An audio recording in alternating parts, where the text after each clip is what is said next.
Welcome to Books and Bubbly. This is the playlist where I talk about books that I get all bubbly about while drinking some bubbly. And in today's video, I'm going to say goodbye to 2023 by recapping my 10 best reads this year.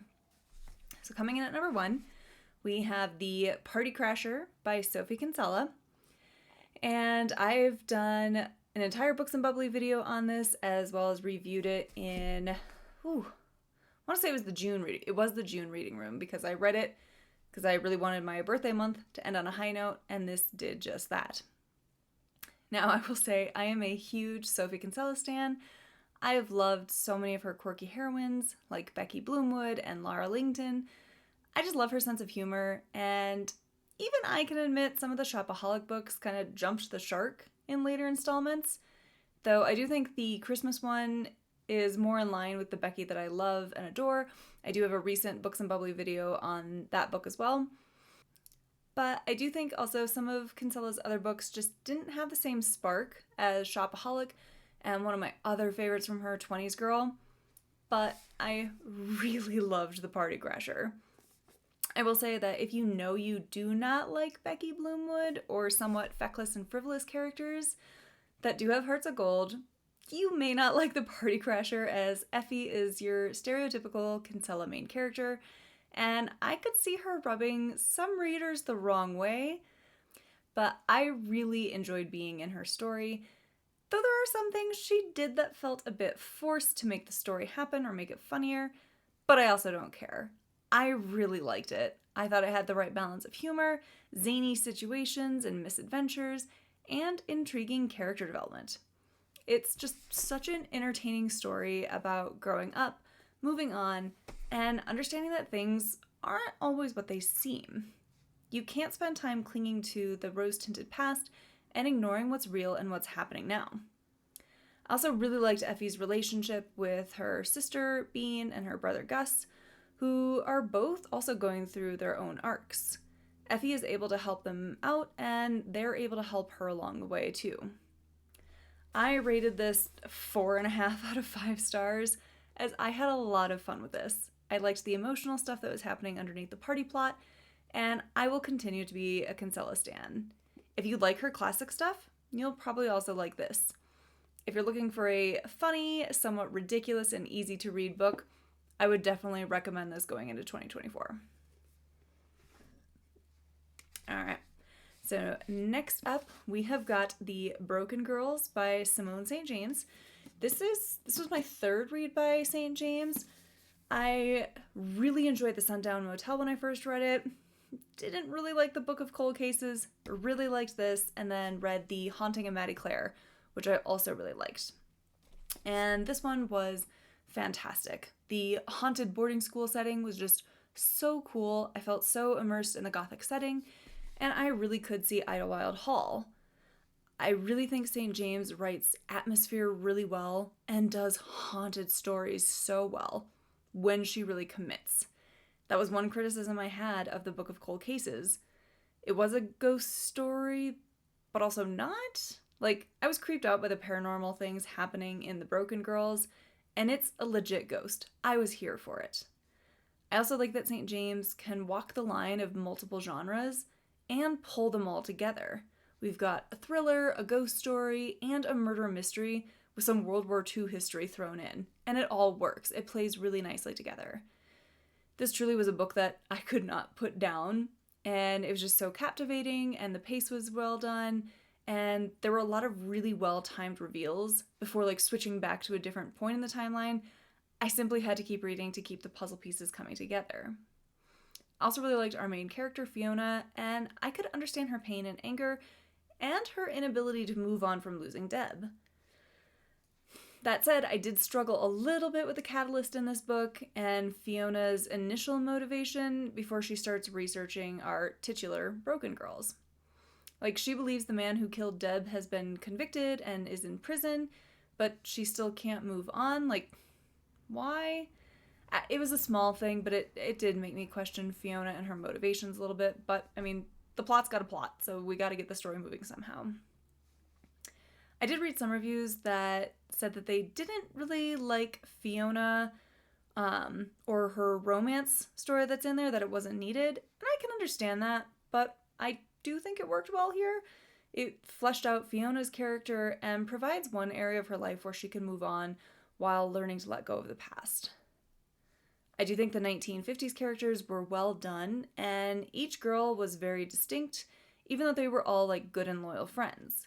They bonded over their shared situation, but loved each other for who they were. They were never making fun of another girl for what deemed her as broken. It was really great to see strong bonds between the 4 girls, and St. James did a really good job with the characterization of them. I do wish one plot point had gotten a better resolution or more clarification as to what was going on, like especially with our ghost. But it is what it is, and it didn't detract from my overall reading experience. I gave this 4.5 out of 5 stars. It was a good mystery, great atmosphere, and had intriguing characters. All right, next up on the list is Reckless Girls by Rachel Hawkins. I really liked this. I took this on a cruise to the Greek islands, so I really felt like the whole island vibe, kind of getting there on a ship, was a really good fit for my vacation. I honestly was a bit worried as I'd seen some negative reviews of it, but I really ended up enjoying it. There were some instances where Lux, our main character, made some choices that I couldn't understand, but I still felt that she was a decent protagonist. I also didn't fully understand some of the things she did at the end of the book, but it wasn't enough to make me mad that I read it. This was fast-paced, it was intriguing, and the characters were distinct. You will need to suspend your disbelief for some of it and be ready to have some themes rammed down your throat a little bit, but all in, I still really enjoyed my time with this locked room style island thriller. I do think the book could have gone more in depth, especially on some of the backstories and motivations of our characters. It was very surface level throughout, and I actually wanted to know more about why certain characters did the things they did. But I also do think the tension was kept up really well as I waited for things to start going wrong and understanding who was conning who or why this journey was even happening. I think Hawkins is a good writer, and she's very good at describing settings and people. I could definitely see this island and our cast of characters quite clearly. All in, this was really entertaining. It's definitely a great vacation read. I gave this a solid 3.5 to 4 stars out of 5, and I actually don't want to say too much about this as I don't want to chance giving anything away.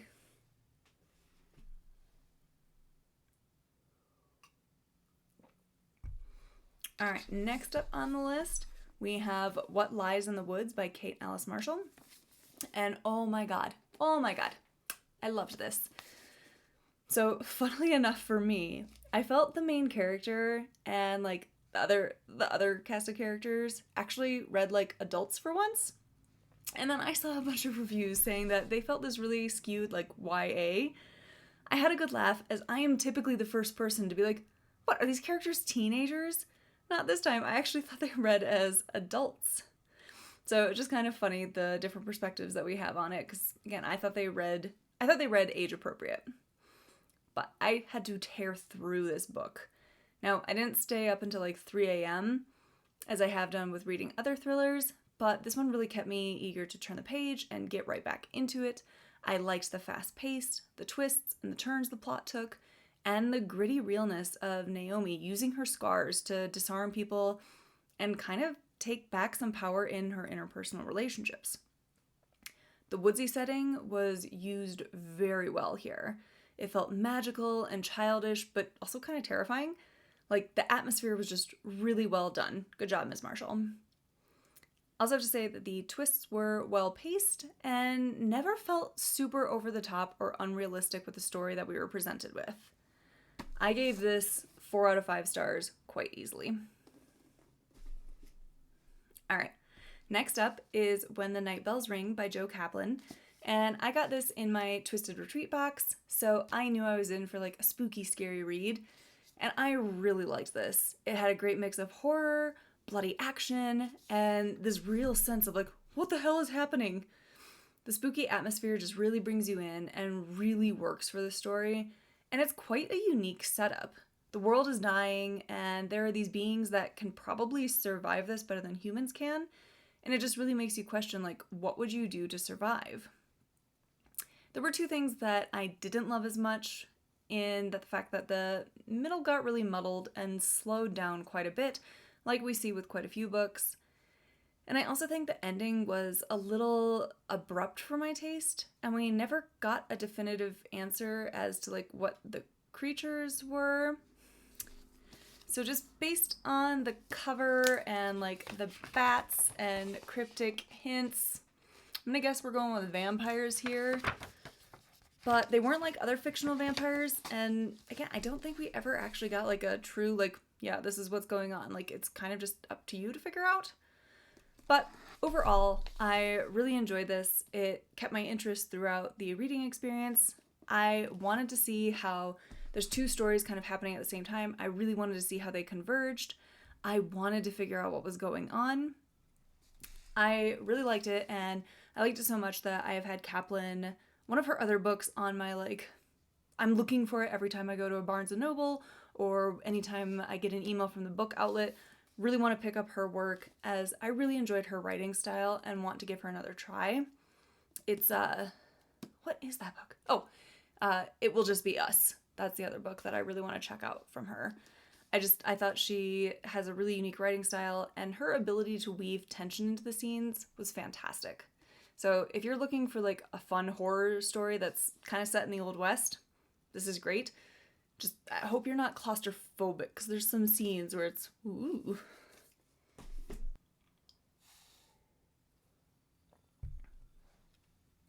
All right, coming in at number 6, we have The Only Survivors by Megan Miranda.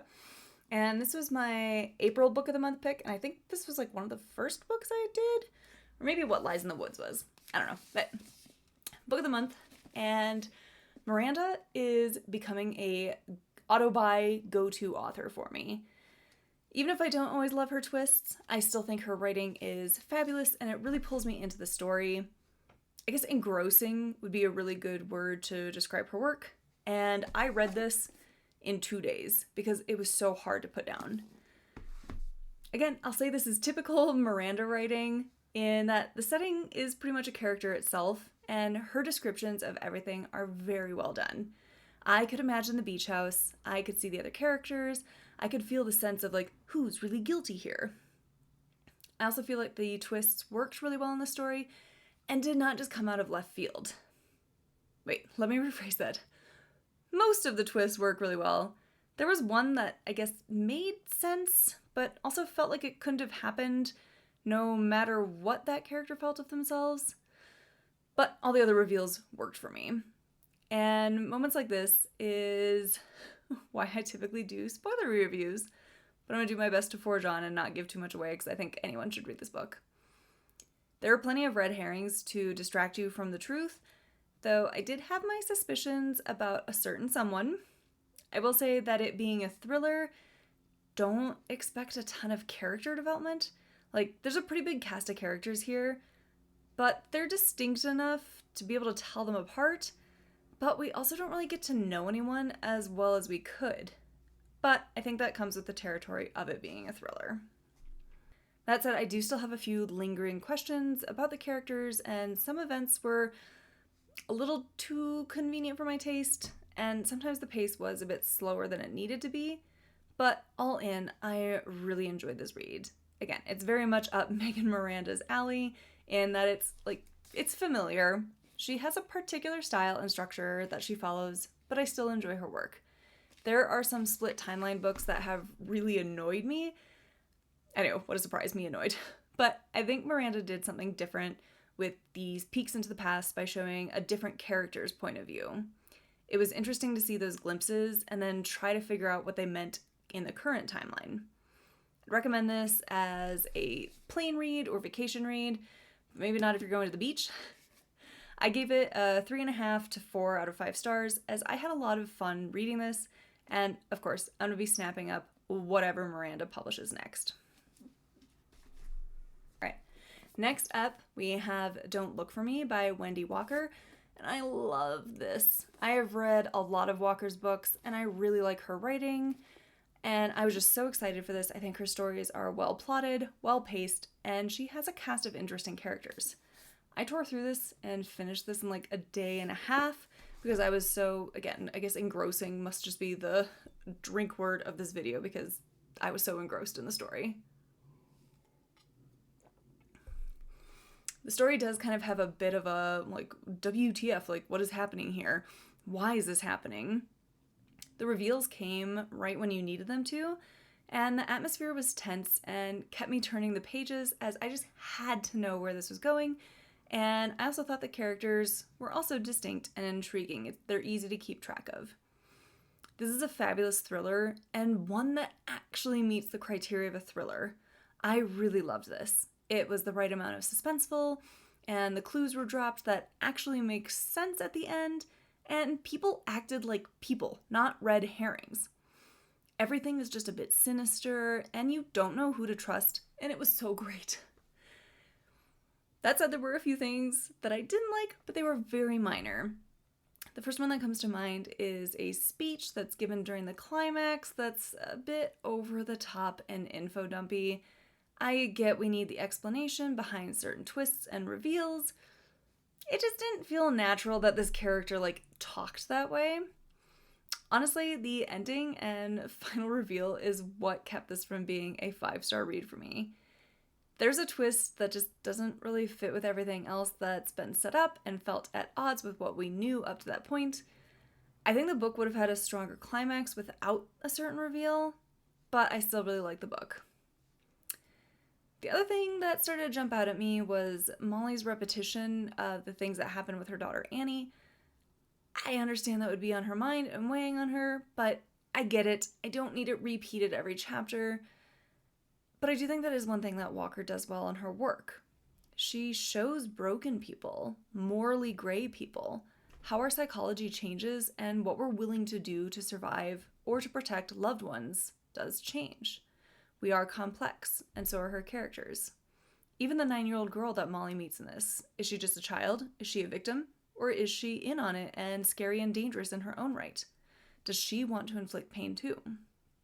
I guess that's one of the things that stuck out to me in this, is that the 9-year-old girl, Alice, she's almost 10 and she's like constantly being carried around by her caretaker, and even like Molly is always picking her up and putting her on her hip.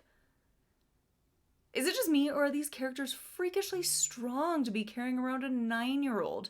Like, aren't 9-year-olds kind of big? Like, if she was 5, I could see it, but 9? Anyway, this is a 4-star read. I definitely recommend reading this on a rainy day. I will definitely continue to add Walker's works to my to-be-read pile, as I really enjoyed this and her overall style. I just think she's a fantastic author, and like Miranda, becoming an auto-buy author for me. Alright, so next up, number 8, we have You're Invited by Amanda Jayatissa, and I do apologize if I am mispronouncing your last name. This was also one that I got from Book of the Month, but I think this was an add-on because this is an older book. All in, I enjoyed this. There were some things that were predictable and easy to guess at, but I still enjoyed seeing how the story unfolded and how everything played out. I was really intrigued by our main character, Amaya, because we know right off the bat that, like, something is off with her, but we also want to understand how she became what we start with. You don't know if you can trust her or not. She's off-putting, a wee bit obsessed, and has fantasies of those around her being hurt. So, on that note, trigger warning, there is self-harm in this book. Take care of yourself and avoid that, or avoid this book if that could be a trigger for you or something that's hard to read. I do think Jayatissa has a really interesting writing style. She does a great job of capturing people's like real speech patterns and making each character distinct and sound like a real human being. I didn't even have to read dialogue tags to know who was saying what. Like, this was done especially well, I thought, in the transcripts of the interviews with some of the other wedding guests. The interviews also just make you question every character, as multiple people are hiding secrets, doing things they shouldn't, and maybe have said that they wish that Kavi, the bride, was dead. The characters are very complex and seriously flawed. A lot of the story focuses on family, reputation, how well you know someone, putting on masks, and who we really are when the spotlight isn't on us and we don't have to perform. So I will say I was a bit conflicted about the portrayal of the bride, Kavi's influencer life. On the one hand, it worked kind of well, like showing her taking photos and planning out her content in her head, but I also felt disconnected from it, and like maybe that was the point. Kavi doesn't seem to care and kind of seems to hate her followers, but then why do it? It doesn't seem like she does it because she likes the lifestyle or needs brand deals, needs to make money, or access to like high fashion or travel. It was just hard to reconcile that part because she doesn't seem to care, so why should I? Back to good things, I do think the pacing worked really well in this, and I never felt bored or felt like I wanted the story to hurry the hell up. I do wish, though, on the flip side, that we had a clearer picture of the setting. I liked that it was based in Sri Lanka, but having never been there myself, I'd have appreciated a bit more setup and description so I could better envision like the hotel, the houses, and the overall Colombo setting. Though I do think that the culture and social hierarchy aspect was described well and really helped develop the story. Like I said, there were some things that were just a bit too predictable, or you could see the twists coming from a mile away. Now that I'm talking about it, this is one of those books that I closed feeling satisfied, but the more I think about it, the more illogical some of it feels. And some things feel like they were just written to be misdirects instead of leading into the plot. I also have to say, and I'm not going to give spoilers for this, but like one of the twists, like, just felt really off. Like, it felt like it was just added to ramp up like the ick factor or the shock factor, but it didn't play out in any meaningful way. I don't know. It was weird. It was a weird choice. It was a really weird choice. All that said, I still really enjoyed my time with it, and this is a book I did not want to put down. I really thought that this was just a good mystery and definitely a fun, like, wedding thriller read. And I'm definitely on the hunt for more by Jayatissa, as well as more books that kind of follow, like, the same setup.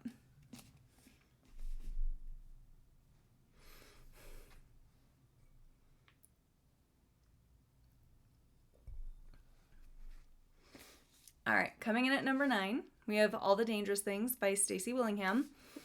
I really liked this. The atmosphere was fantastic, and it really ramped up like the spooky feelings, and you want to know if Isabel, our protagonist, was actually a part of reality or if she's hallucinating certain things. Our protagonist was unreliable, but not ridiculously so, though there were some scenes where she's like lying to people that made me roll my eyes, but I still felt like Isabel was real. And she wasn't unreliable just because she continued drinking when she shouldn't, or like some other forced reason that a lot of our leading ladies tend to fall into. She was just unreliable because she doesn't know what's going on. The women in the story are complex and flawed, and that's the point. Isabel struggles with her motherhood, herself, and her past. I did like that Isabel was honest with herself about motherhood. She loves her son, but is able to admit that being a mom is hard. And it sucks that we live in a society that demonizes women who say these things out loud. But we need them to be able to. We need to take care of the moms so that they can take care of their kids. I just thought the overall theme of motherhood was handled really well in this book. Though I do feel there were many scenes where Isabel just seemed a bit detached from everything. And maybe that was deliberate, just given that she has sleep problems. But sometimes it just felt like Isabel could change her personality at the drop of a hat, and then couldn't remember some things that I can't imagine anyone would forget. I do think the pacing in this was a bit slow and slowed down with the flashbacks. I get why they were included, but it did slow things down. Otherwise, the stuff in the now timeline was really well done, the tension was high, and the characters all have their own motivations for making the choices that they do. Another thing that makes this a slower read was the prose. It's beautiful. Willingham can write really well, but it definitely slowed down the story. It became very verbose, and some sentences are a lot longer than they need to be. Like, some parts of the story, it just felt like it was more focused on the style of writing and not the substance. There was a lot of description and drawn out similes that, like, okay, let's move on. So, good writing, but it could have been trimmed in some areas to pick up the pace and ramp up the tension. I do have to question this being labeled as a thriller.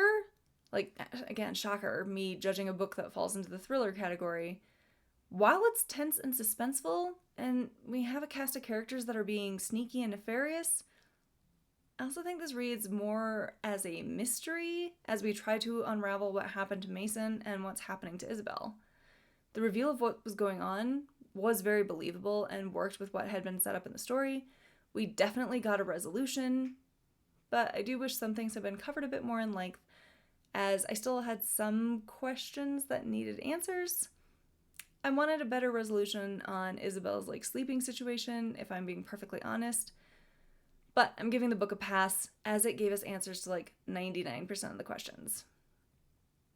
Though I do still have some nagging questions about Isabel's memory when certain things are revealed. I don't know, girl. This shouldn't be a surprise to you. I also have to question the police department and their inability to solve this or look into certain things. If Isabel, lack of sleep, paranoid, and quick to attack people Isabel can figure out what's really going on, I have to imagine the police might be able to too. But these nitpicks weren't enough to detract from my overall reading experience. I really liked it, and I gave it 4 out of 5 stars. Alright, we're coming up to number 10. So finally, on my best reads of 2023, we have The Coworker by Freida McFadden. This was my first McFadden read, and overall I really liked the story.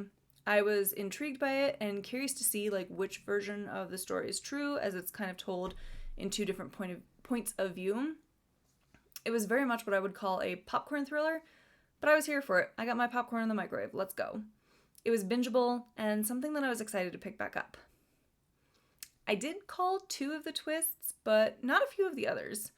But once one of the twists happened, I kind of realized how similar this is to something else that's really popular, and then that's all I could think about. But I will say both main characters make you question reality and make you question whose version of the story is more rooted in reality. So in this book there is a main focus on bullying, so if that's a trigger for you, you may want to avoid this read. I also have some nitpicks around Dawn, because Dawn was autistic coded, and I am not the right person to speak on how that was handled, but if that's the route that McFadden was going, I got it.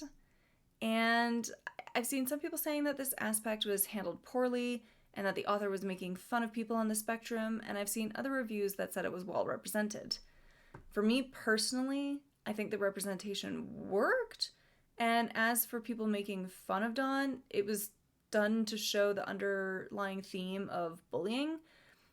I didn't get the feeling that the author was making fun of people on the autism spectrum, and the other characters that are doing that are painted as bad people. So it just, it's showing that, these are adults that are still bullies at heart and going out of their way to make fun of Dawn or exclude her for something just because she's different. And it just, I don't know. I liked that there was a neurodivergent character in the plot, but Dawn annoyed me, and that's not just because of her, it's definitely not because of her autism, or her need to be on time, her need to be honest, her need to eat monochromatic meals, her inability to catch social cues. It's all fine. It's not about her neurodivergence.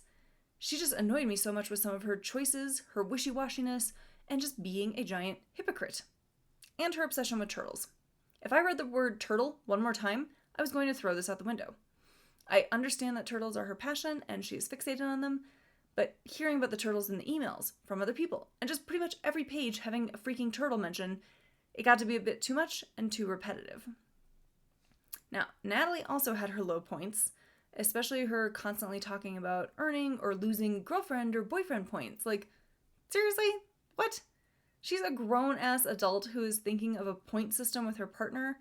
Like, especially one she thinks might be the one.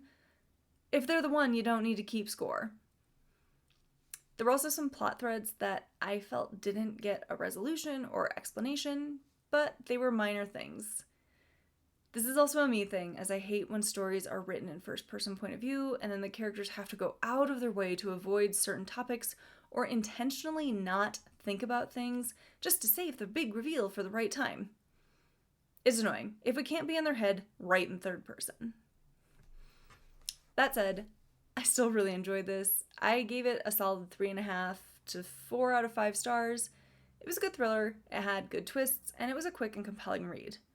I enjoyed reading this while traveling for a work trip, and definitely recommend it if you're looking for something easy, but something that holds your attention too. I have seen some reviews that said that this was not the best book by McFadden, so if this is the bottom of the barrel, things can only go up. I liked this, and I am excited to check out more of her work. Alright, well that wraps up my top 10 picks for what I read in 2023.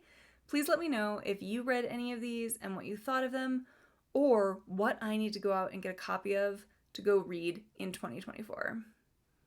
See you next year.